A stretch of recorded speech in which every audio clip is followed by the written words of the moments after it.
Tonight on NewsVision, the trial of Kyle Rittenhouse accused of killing 2 people in Kenosha can come to a close any day now. Learn more about what the city is doing to prepare for the verdict. People here, most of them are being very respectful. You just have a few clowns to the circus, and that's about it. Plus, get your popcorn ready. We'll tell you about the reopening of the Caregiver cinema here on campus and what students need to know for the premiere event. And later on, need a new way to take out your stress? We will take you to one event on campus that was a smash hit with students. These stories and a lot more in tonight's show. NewsVision starts right now.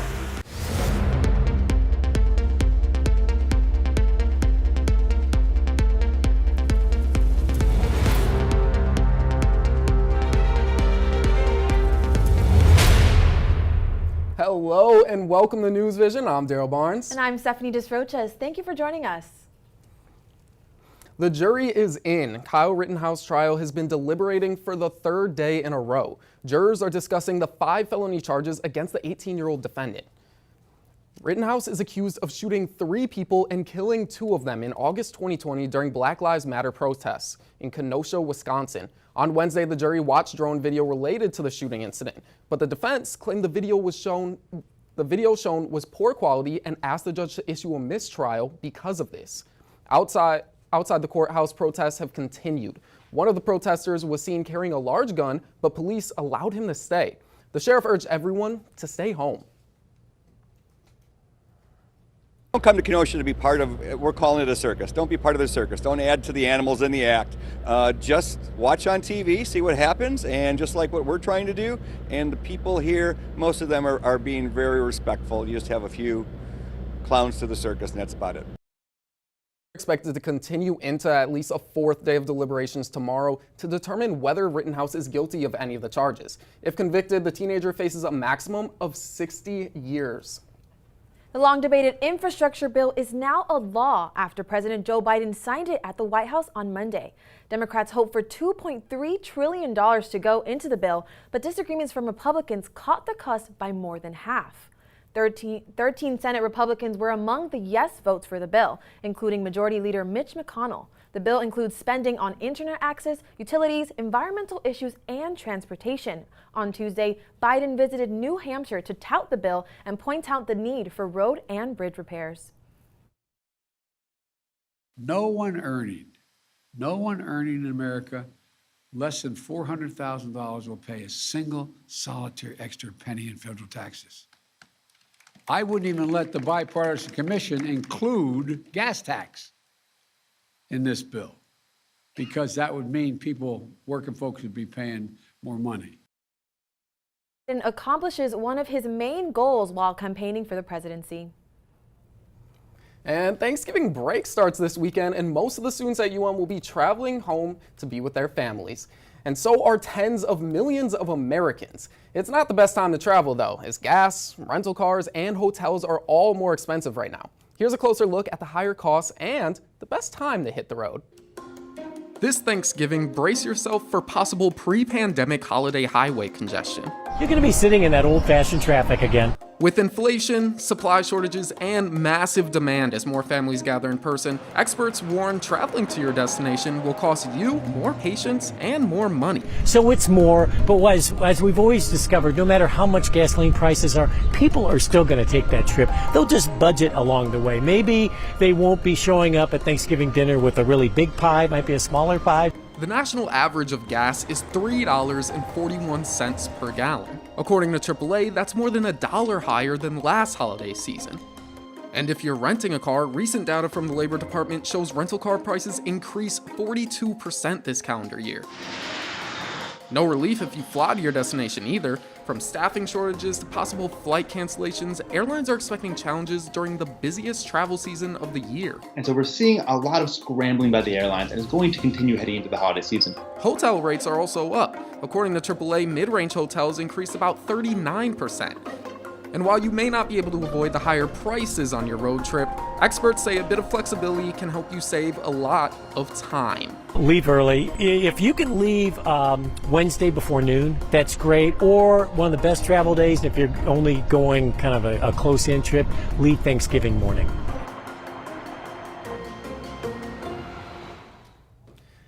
And according to AAA, more than 53 million people are expected to travel for the Thanksgiving holiday. That's up 13% compared to last year.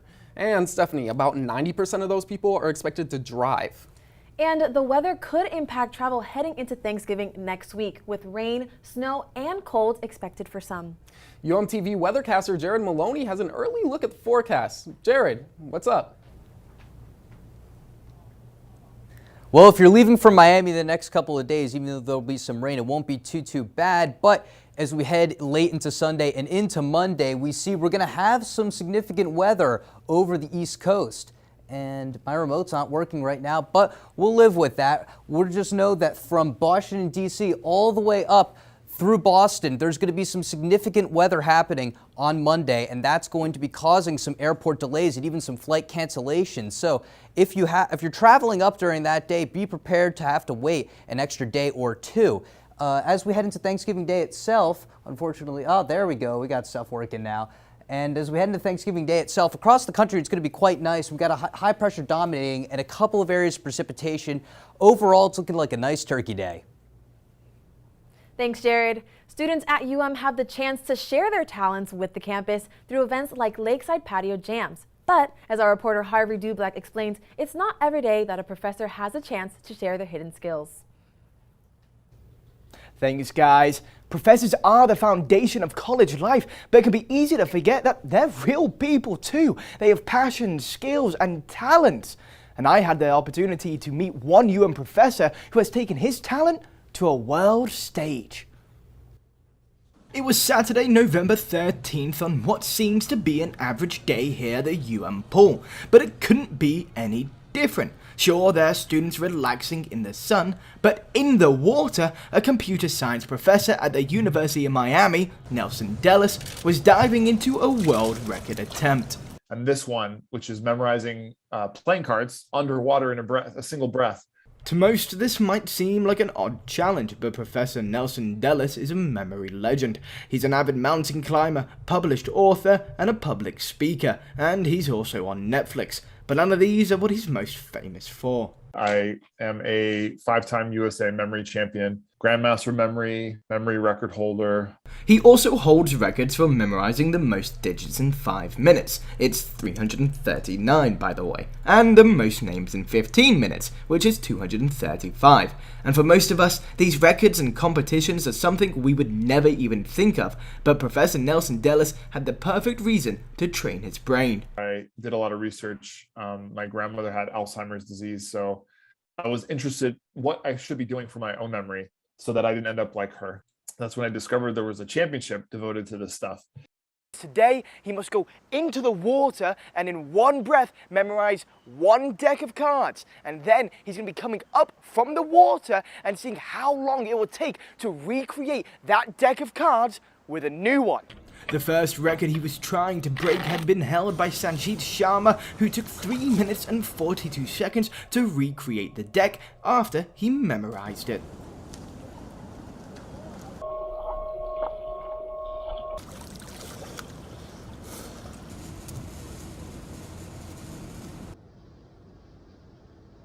Professor Dellis managed to recreate the deck in 2 minutes and 42 seconds, beating the previous record by 1 minute.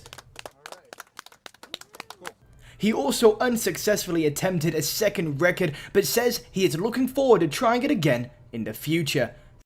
It's not known when Professor Dellis will attempt the second record again, but from all of us at UMTV, congratulations on breaking a Guinness World Record, and we're sure you'll break that second one in no time.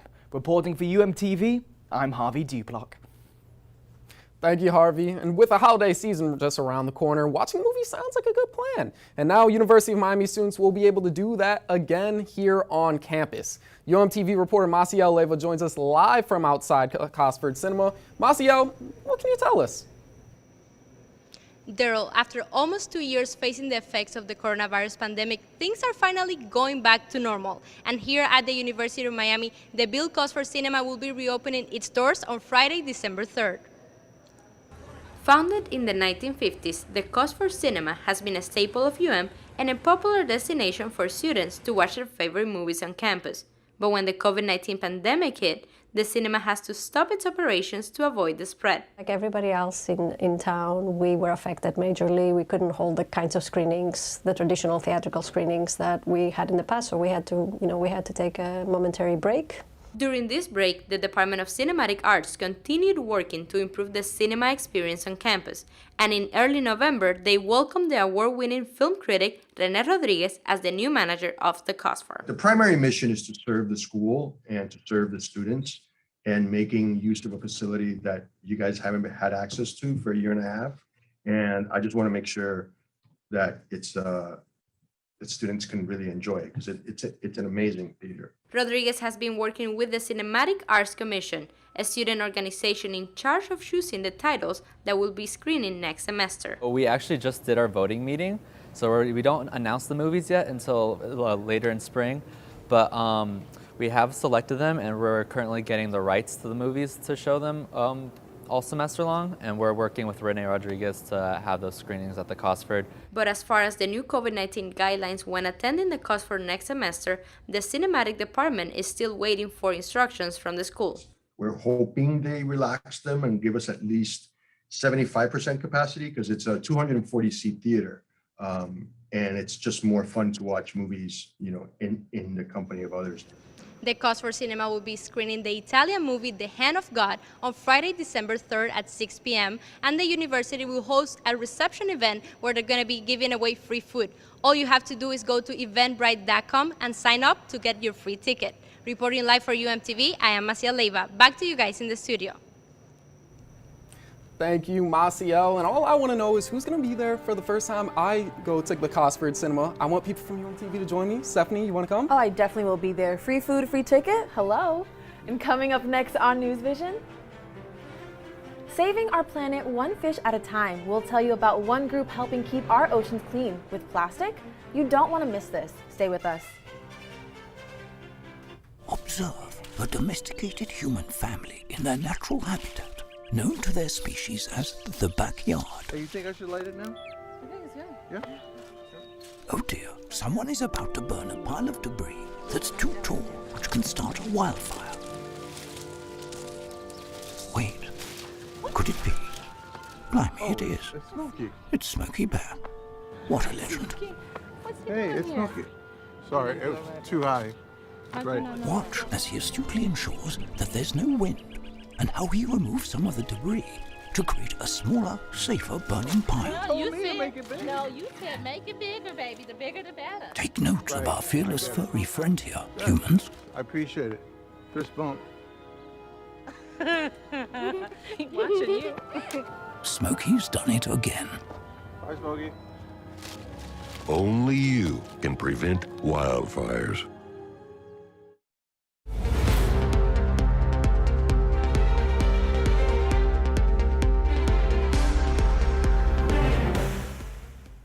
Thank you for staying with us. UM students had a fun night eating and dancing on Tuesday. 4 organizations came together to bring different tastes of culture to the campus community. The event was called Taste the Culture and was held at The Rock. It had traditional food from the African Students Union, United Black Students, Planet Creole, and Poor Columbia. The UM's dance club Salsa Craze also spiced up the night by teaching students Cuban-style salsa. At this event here, we are able to taste each other's foods, get to see how different people from different cultures celebrate their cultures, and it's an amazing thing to be able to do these things in person. So it's awesome. Organizations plan to host more events just like this one to continue to bring the community together and spread some culture. Here in Miami, we love our beaches, but we need to start taking better care of them. We now turn to our reporter Isabel Eisenberg for more on what you can do to help preserve our oceans. Isabel? Stephanie, Thanksgiving is right around the corner, and what better way to celebrate than giving back to our oceans? I had the opportunity to talk to one resident who inspires others to clean up beaches in a fun and playful way. Whether it's Little Mermaid or Finding Nemo, many children are introduced to what's under the sea at a young age. But with plastic continuing to contaminate our oceans, characters such as Flounder and Dory may soon only be found in animation. According to The Independent, by 2050, more plastics will be found in the ocean than animals. This news did not sit well with Brazilian native Rodrigo Batori, whose love for the ocean inspired him to move to Surfside, Florida. My whole life spent near the ocean. The reason why I moved to the U.S. and to Miami specifically was because of the ocean. Working in the advertising industry, Rodrigo wanted to raise awareness about plastic pollution in a creative way. I decided to combine both, right? So that passion for creativity and advertising and communication with my passion for the ocean. Rodrigo started picking up plastic on the beach and using it to make art in the shape of sea creatures. Before disposing of the plastic in the recycling bin, he takes pictures of his artwork and posts it on his Instagram account, called The Plastic Fisherman. But what made the post so powerful was the message behind it. The fact that I made the fish out of plastic was a statement, right, to the fact that, by 2050 there should be more plastic than fish. The Instagram account has reached over 10,000 followers and has inspired many people around the world. And I'm proud to say that we are in a couple of countries right now as a movement. His efforts have even reached one classroom in Germany, where students learn plastic pollution is a global issue. I mean, kids should know it's not just a Düsseldorf, Germany problem, it's a worldwide problem, so we have to act worldwide. Whether it's Germany or America, Plastic Fisherman educates younger generations about plastic pollution in an innovative and fun way. This is my first time, but I'm gonna make an octopus, a jellyfish, or a starfish. By inspiring others to find creative ways to better our environment, Rodrigo proves even small acts of kindness can make a big difference. If I'm changing one person, today to stop plastic fishing, fantastic. I mean, it's not about taking over the world, it's about doing the right thing, I guess. And I feel like to learn more about how you can join in on all the fun while taking care of our environment, follow The Plastic Fisherman on Instagram. From UMTV, I'm Isabel Eisenberg. Oh, thanks, Isabel. Active weather is breaking out across South Florida with showers and storms moving through the area. And it's the beginning of several days ahead with rain in the forecast to begin Thanksgiving break. Let's get a check on where the storms are now with our meteorologist, Jared Maloney. Jared, what can we expect this evening and the next few days? Yeah, we've had some storms all day today, but it's starting to die off now. As you see across the Florida Straits pushing up into the Florida Peninsula, those storms are finally starting to die off. And as we zoom in towards Miami here, we had this nice burst of storms move through over the last couple hours. That should be the last major rain of the day. And the good news is for the next couple of days of rain, this was the worst day, so now that's over and done with.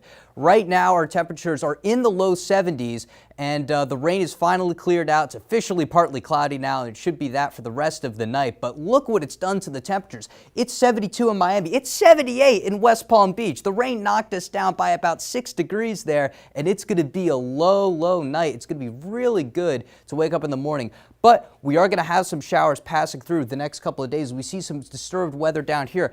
But we have a front that's going to be pushing through, and that's going to be exacerbating the problem. So we have some rain trailing through the Gulf of Mexico as this front approaches, and this is going to be on and off through Friday through Saturday. And this front is going to push through on Saturday. As we get to Saturday a.m., there's still some rain in the area. The front sort of stalls out, and it's going to sort of push through and die off as we head into Sunday. We have our next front, though, approaching from the side, and look at those temperatures behind. Those blues, those pinks up there, those are freezing, below freezing up there, and it's going to bring some nice cold weather, or not cold, but cool weather towards Miami as we head into early next week. So for the football forecast, this Saturday, the Canes, after a disappointing loss to Florida State, are coming back home for Senior Day. Let's go support the Canes. At the tailgate here, we're going to have some on and off rain. It should be pretty nice and mild, though, as we head through the whole game, though. A couple of showers. Really, we won't really see much. Maybe a stray shower during the game. Rain chances the next couple days, 60% Friday, lowering ahead into Saturday, and then just a little bit of a chance Sunday, Monday, Tuesday. But once that next front pushes through, it's going to be over and done with. Tonight, it's 72. The storms are already over at this point. Tomorrow, we're going to be around 80. It'll be great. And then we'll still have those showers around. And as we head into the 7-day, we'll have some rain for the next couple of days. But then once the front pushes through, if you're staying down in Miami for Thanksgiving, it's going to be some great weather for you. Thanks, Jared. I'm not surprised it's going to continue raining, but I'm so excited for the little cold front in Thanksgiving. I still can't believe you call that a cold front. Like, get this in your head. I'm going back to Chicago where it is well, not raining, snowing. Right. Those below zero, below freezing, that was me. And still to come on NewsVision. The Miami Athletic Department made a huge change this week after the FSU game. The details and much more sports news when we return. Don't go anywhere.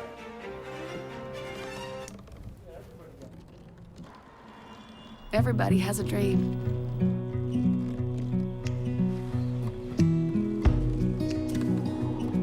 Mine was to see the ocean. And with a little help, I made it.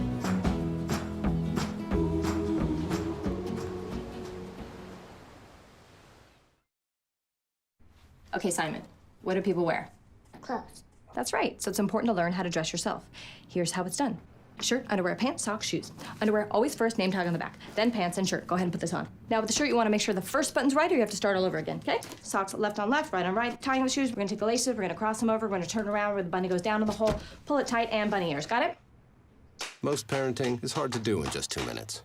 But 2 minutes twice a day making sure they brush is easier, and it could help save them from a lifetime of tooth pain.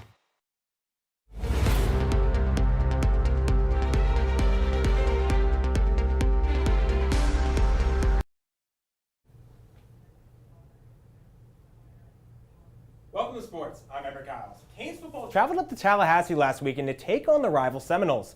Coming into the matchup, Miami beaten FSU 5 straight times, and with the win, the Canes could keep their ACC Coastal title hopes alive. Let's take a look at the highlights. Canes heading up to Tallahassee to take on Florida State in this always heated rivalry matchup. Let's start it off here after Miami, a couple sloppy drives, as getting in there for the touchdown is going to be Jaysean Corbin. FSU extending their lead 14-0, but Miami going to fight back. Keyshawn Smith got a touchdown before this. Now it's tipped and caught by Mike Harley. That's a nice play there by the senior wide receiver who did not lose to FSU in his career. But now Tyler Van Dyke, 4th down, as he's going to find Will Mallory. Canes back on top. Now Miami once again threatening. Van Dyke going to look to his left. Find Jalen Etten across the middle as he is going to get bounced off a defender here. As here goes the Rooster as the Miami would go and retake the lead. But that would not be all Florida State would have to say, as after Miami blew a 4th down that they should have stopped, Jordan Travis gets in here for the touchdown to go ahead with only 26 seconds left. But Miami would have a chance to answer here as they get a completion, but Tyler Van Dyke spikes it. You're not allowed to spike it with less than 3 seconds left, so that is the game as the Canes lose 31-28. And after a tough loss to FSU Miami and the athletic department had Blake James fired as he and Miami parted ways. As now they mutually agreed to parted ways. He was hired in 2013, and during his time in Coral Gables, Canes football only had 1 double-digit win season, and Miami failed to win an ACC championship. James has also hired 2 football head coaches who have underachieved. With Miami potentially making a head coaching change this offseason, Manny Diaz said he's still focused on doing his job. I think all of us in this program have had to just focus on 1-week missions. And by doing that, we won 3 games in a row, had a chance to win a 4th game that we didn't finish. And I think that's the same thing this week. There's a mission. The mission this week is to beat Virginia Tech.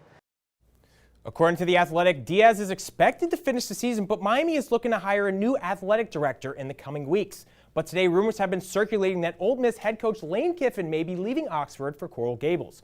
The Rebels are 8-2 on the season, and one of Blake James's potential replacements is current FAU AD Brian White.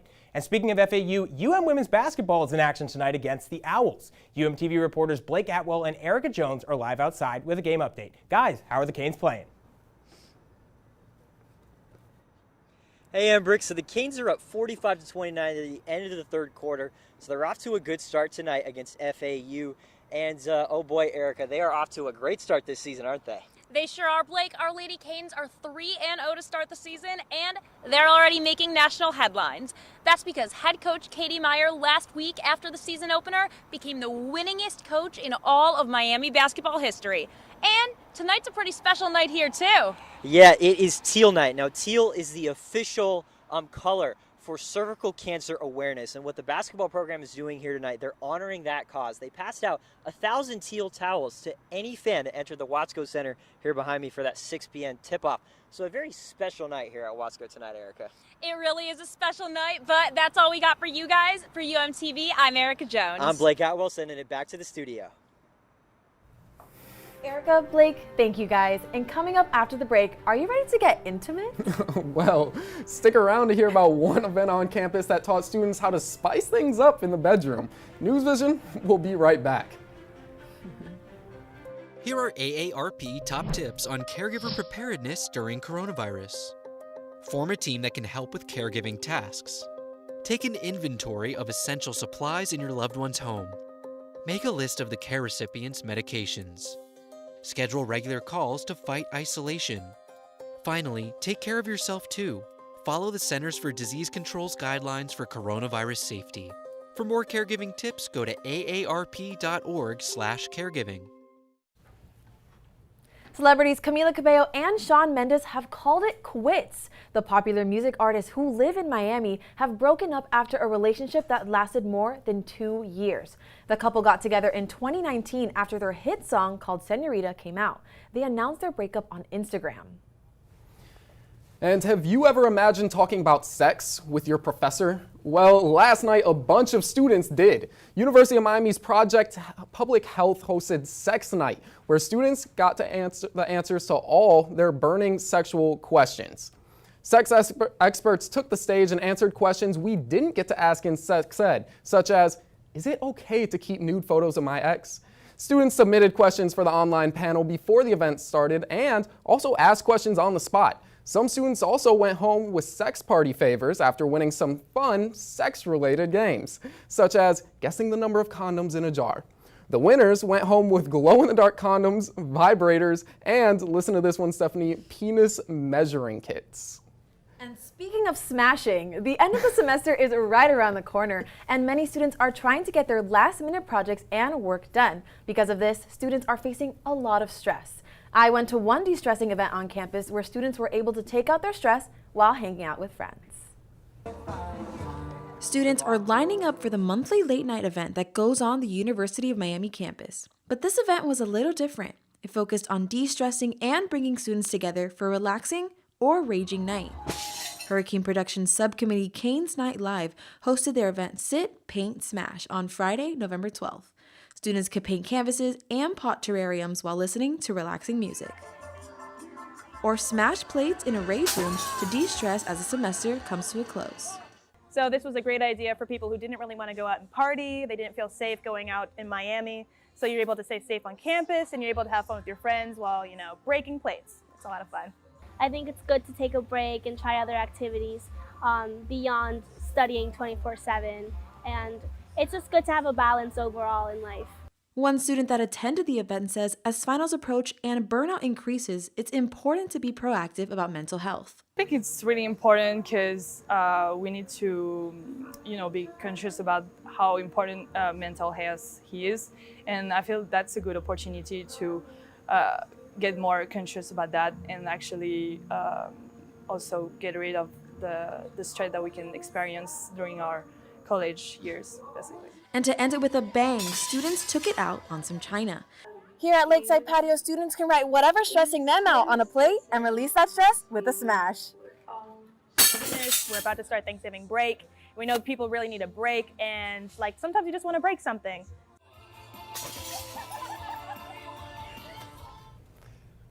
I felt a lot better after I smashed that plate, Daryl. Well, I was just trying to look and peep what you wrote on the plate, trying to see what your stresses were. Don't worry about it. Okay, well, that's all the time we have for tonight. Thank you for joining us.